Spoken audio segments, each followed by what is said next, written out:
Um, he's an attorney and a policy advocate with a background in litigation, government enforcement actions, investigations, compliance, and congressional oversight, which probably means he's one of the most popular people in DC right now. He's currently an attorney with the law firm of Harris, Wiltshire, and Granis in Washington, D.C. He was previously appointed by President Obama to serve as the Deputy Chief of Staff for U.S. Immigration, Customs, and Enforcement, otherwise known as ICE. And he was also a counselor to the Director of U.S. Citizenship and Immigration Services.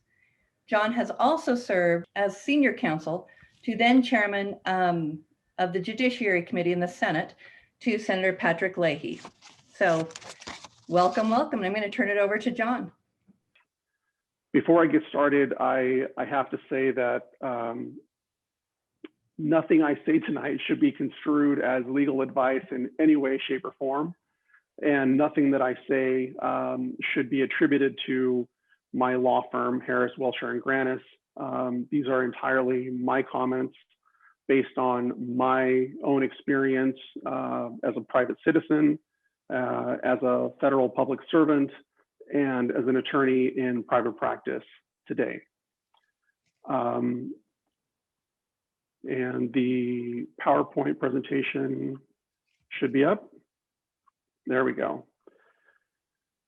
So starting with the first slide, as I was thinking about the comments that I was going to make today, I was reminded of the longtime Speaker of the House, Tip O'Neill, who coined the phrase, all politics is local. And in order to understand the politics of immigration, everyone needs to understand that it begins with your own personal American experience. So in the next 30 plus minutes, I want you to be able to understand my own experience, because that is how I got to where I am. And it's fundamentally why the issue is so important to me. I am the proud son of Mexican immigrants. I'm a first-generation American whose roots begin in the fields of the Yuma Desert along the Colorado River, embedded in the culture and community of migrant workers. This is the lens with which the world viewed me and from which I viewed it. From a very, very young age, I observed that the politics of the day are always directly impact the policies of the day. I quickly began to understand that we are certainly a nation of immigrants, and we are certainly a nation of laws. But this is premised on the idea that you can accomplish great things in America if you dedicate yourself, work hard, and pull yourself up by your own bootstraps. However, you have to have boots to begin with. Now, I was very fortunate. I did have boots, I did have shoes.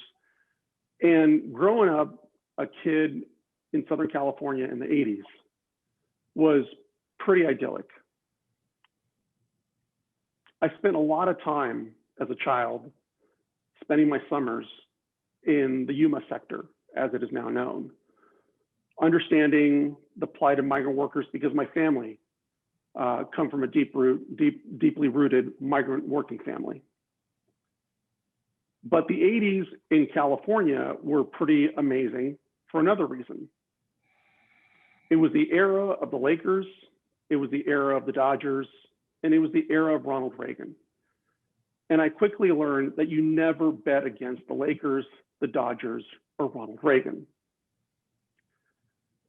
Ronald Reagan's compassion, his empathy, and the kindness that he showed toward immigrants is something that was consistent with his views on the promise of America. And Latinos bought into that. Latinos, by and large, supported Ronald Reagan because he supported us. Ronald Reagan in 1986 signed the Immigration Reform and Control Act of '86. Some know it as IRCA. IRCA was a pretty substantial piece of legislation. It was tough on border enforcement. There were significant penalties for employers who hired unauthorized workers. And probably what most people remember is that it created a legal path for unauthorized migrants to stay in the United States had they been present 5 years or more. The net result was nearly 3 million people that were able to legalize in the United States. And like I previously said, what this did for the United States was amazing. And it was certainly amazing for the Latino community. Unfortunately, this great decade for Latinos was short-lived in the sense that quickly we started to see a building of animosity. We started to see a rise in xenophobia. What is probably most prevalent is that in the early 90s, we started seeing the anti-immigrant sentiment grow. Politicians were using it, leveraging it for political gain. The most significant piece of legislation, if you will, was actually a proposition, California Proposition 187. Some of it called it, as it was known, the Save Our State Initiative, which, among other things, it ensured that undocumented immigrants could not use emergency health care. They could not have access to public education and other services in the state of California. Now, this screenshot that you see here was taken from a television advertisement. It was quite ominous. And the footage here is of undocumented immigrants crossing the freeway in California. If you actually heard the commercial, you would hear a voiceover that stated, "They keep coming." And that was the sentiment that a lot of us felt, that people felt us as the other. We were invading the country. It was a Hispanic invasion crossing the border, something that we've heard a lot of over the last 20, 30 years. Now, unfortunately, this proposition passed overwhelmingly with a nearly 60% approval rating. Fortunately, it was eventually struck down by the courts.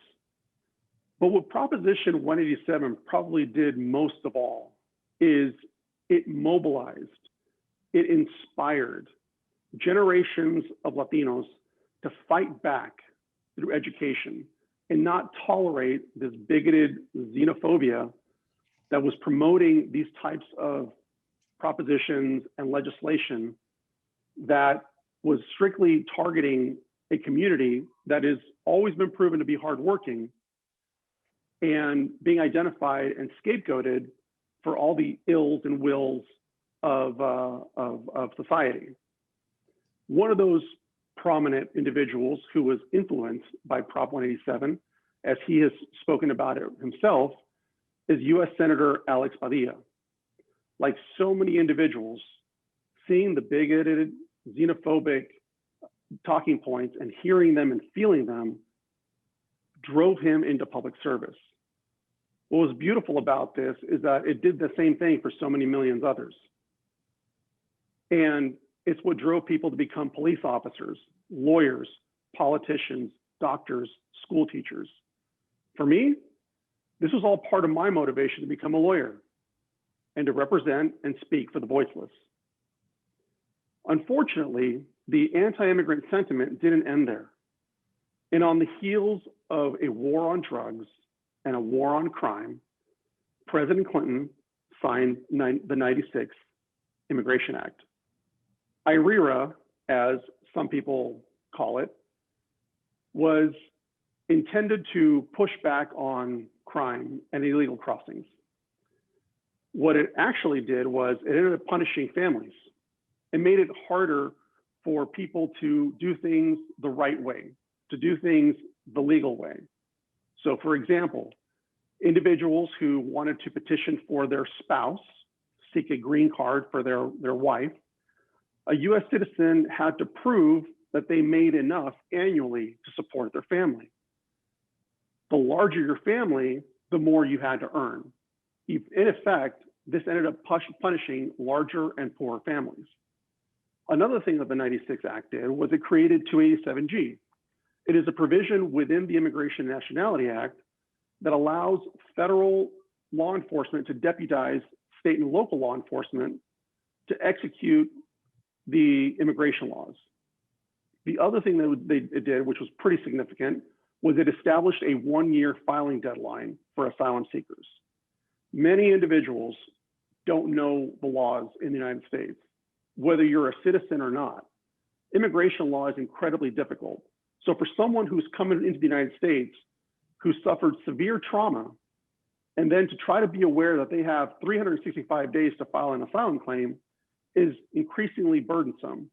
And we will show over time that a significant portion of individuals will not file their asylum claims, even though they have a right to do so, and because they have the ability to prove and demonstrate that they've suffered persecution, they will miss out on that opportunity. Bill Clinton was quoted as saying, "This bill strengthens the rule of law by cracking down on illegal immigration at the border, in the workplace, and in the criminal justice system without punishing those living in the United States legally." What President Clinton and Congress failed to understand is that it did just the opposite. It absolutely punished those people who were living here legally. We're talking about mixed status families.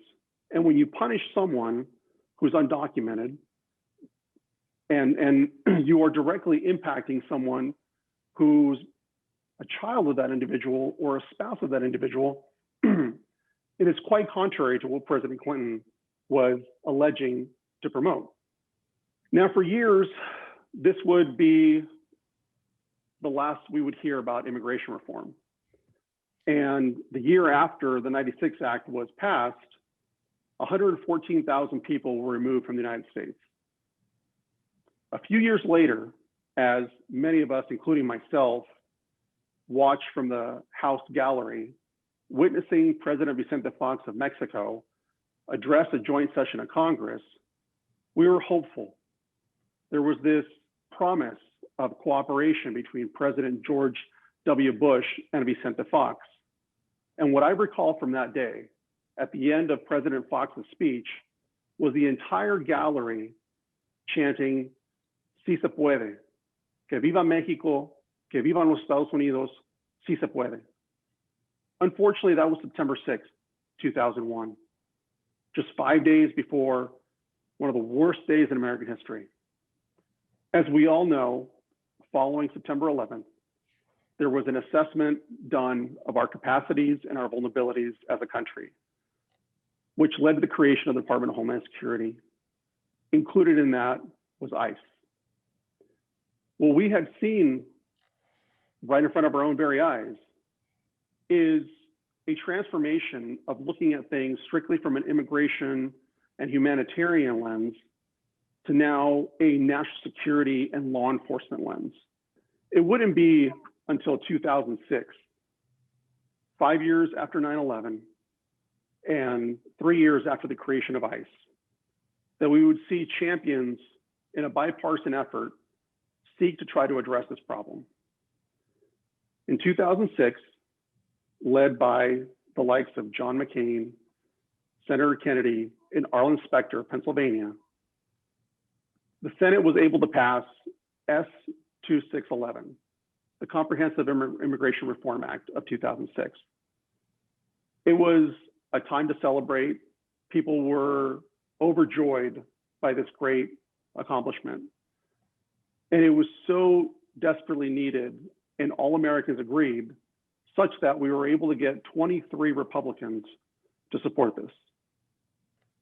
Unfortunately, following that passage of the bill in 2006, the Republican-controlled House decided not to take up the bill, and the bill died at the end of the Congress.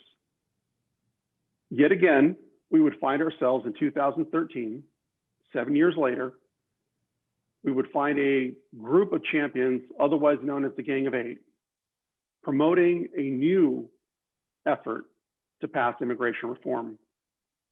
And after many, many months of debate, an open and transparent process, not only in the committee, the Senate Judiciary Committee, but also on the Senate floor, this bill also passed with the support of 14 Republicans and the leadership of John McCain, Chuck Schumer, Marco Rubio, Lindsey Graham, and of course, Senator Dick Durbin. I will say to you that this process, which I was privy to by virtue of being the chairman of the Judiciary Committee's counsel on the issue, was an incredible process to be a part of. The true bipartisan nature in which these senior statesmen were trying to get this done was miraculous and admirable. Unfortunately, we found ourselves in the same boat that we found ourselves in 2006. A Republican-controlled House that decided not to take the bill up, so it died at the end of the Congress, and President Obama was never allowed to sign the bill. So what happened as a result? As a result of congressional failure to act and get this done and finally address this the right way, we've had a hodgepodge of initiatives. As much as we criticize Donald Trump for his executive actions, there's been an equal amount of criticism against President Obama for his. His stemmed from frustration that Congress did not act. And so he had to change ICE's priorities. He had to create DACA. He attempted to create DAPA, which was a DACA-like program, but for parents. He instituted a program for children to be able to seek asylum from their home countries through what was known as the Central American Minors Program, or CAM, something that you might all be hearing about in the press right now, as Secretary Alejandro Mayorkas is currently talking about reinstituting that program, so children don't have to make the perilous trip. What we saw immediately from what the Trump administration, from what the Obama administration did to what the Trump administration did, was instead of focusing narrowly on the worst individuals in society who are actual public safety threats, the Trump administration said, everyone's fair game. And the acting director at the time basically told the American public, if you're here undocumented, you should be afraid and you should be looking over your shoulder. Because of our failures and because of our attempts to deal with things in a piecemeal administrative fashion, we have seen that worksite raids come and go depending on who's in the White House. We have seen an expansion of 287G programs that allow local law enforcement who's not trained, prepared to do this, trying to execute and enforce local immigration law. In fact, I'll give you one anecdote. The sheriff that you see there with a hat on the bottom right, bottom left-hand corner, he's a former sheriff of Lake County, Illinois. His name is Mark Kern. He decided to have a press conference to talk about the great successes of having a 287G program. He wanted to identify for the community how many foreign-born individuals had been taken into custody and then were subsequently transferred to ICE for the purposes of vetting to see if they were removable. He stated, and I quote, on August 6, 2008, the Lake County Jail housed 637 inmates. 137 of them are foreign-born.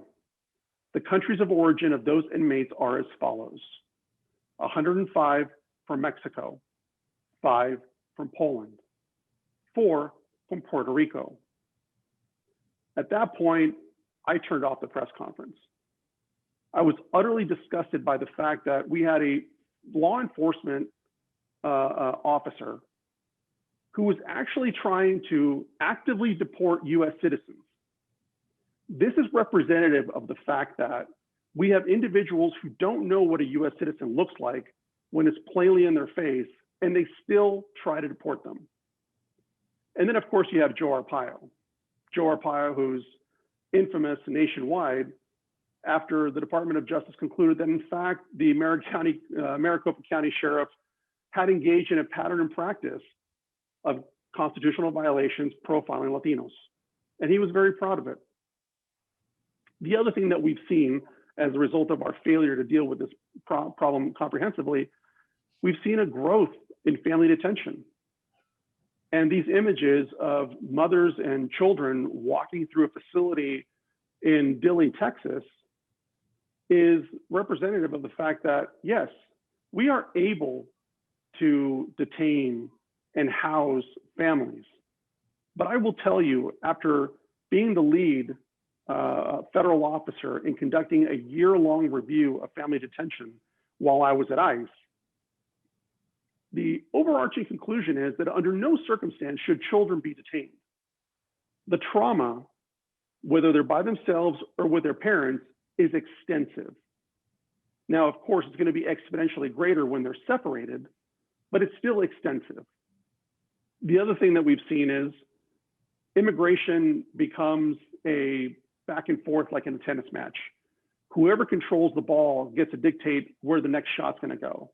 And that's what we saw with the Trump administration when they decided to have zero tolerance, prosecute everyone criminally, separate families in the process, and then we weren't able to bring families and unite them because they weren't prepared for it. They didn't put the systems in place for it. They acted hastily, and fortunately, there was enough outcry by the American public that they had to stop doing this. But here's the real issue. If you look at every single year from the time that Arlen Specter, John McCain, and Ted Kennedy in 2006 attempted to pass immigration reform through last year, you will see that we've removed over 5 million people in this country.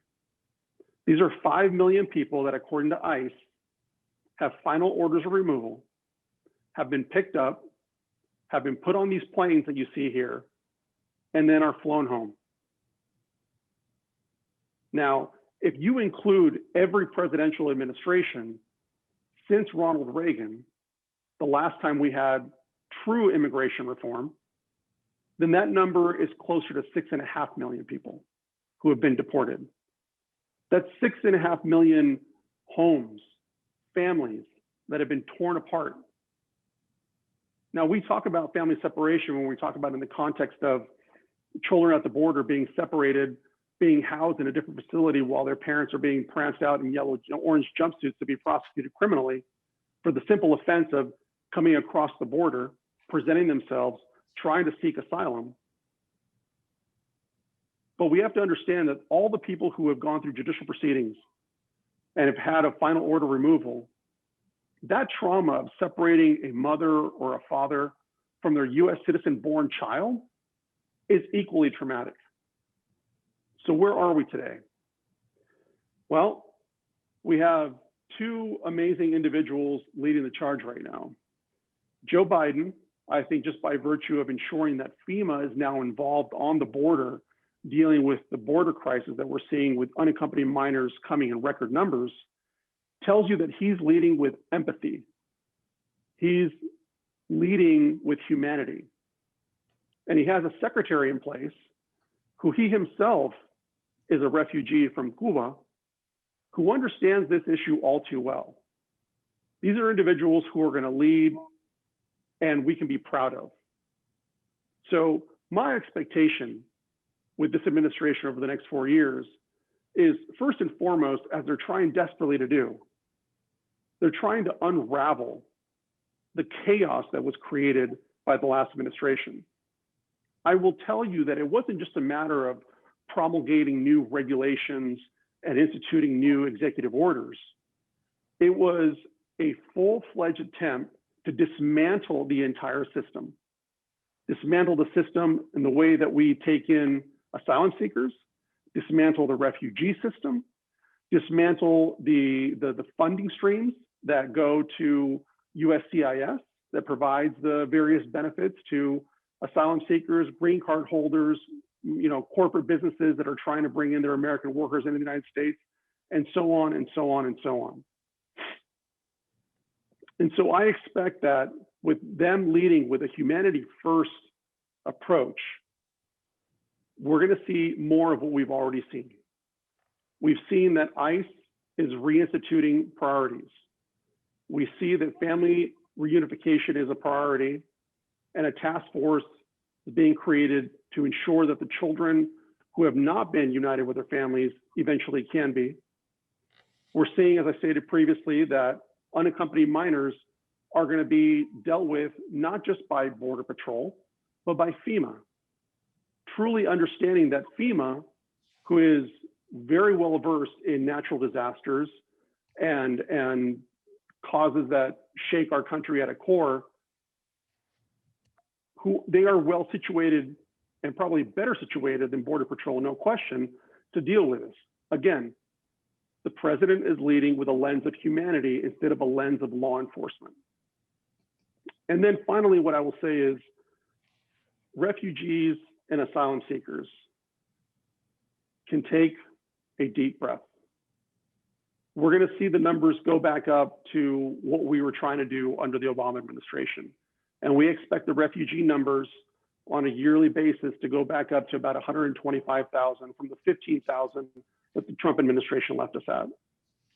And asylum seekers are going to be able to ensure that they will be afforded due process, that they're not going to be sent back in an expedited fashion without being able to see an administrative officer and an immigration judge.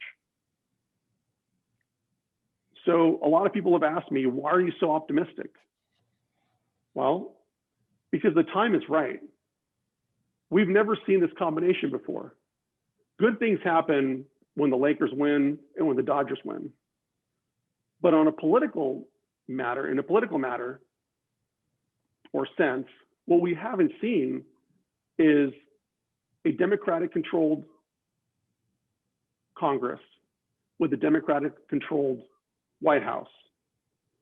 Every time in 06 and in 13 that we tried to pass reform, we had a Republican-controlled House. One time we had a democratically controlled Senate. The other time we had a Republican-controlled Senate. That combination didn't work. This is our shot. This is the community shot. This is the country shot. And my expectation is that it isn't going to be just a Band-Aid approach. It's going to be a concrete, comprehensive approach that will deal with future flows. And not just deal with future flows, but also deal with the motivations for people leaving the sending countries. In short, I expect that it'll be a very holistic, bilateral approach. We have to remember, these people are coming here for a reason. And we can attempt to enforce our way out of it. And what the last 27 years have shown is that that doesn't work. We have to try something new. And it's going to take courage from Congress, no question. But the time is right, and the time is now. Thank you.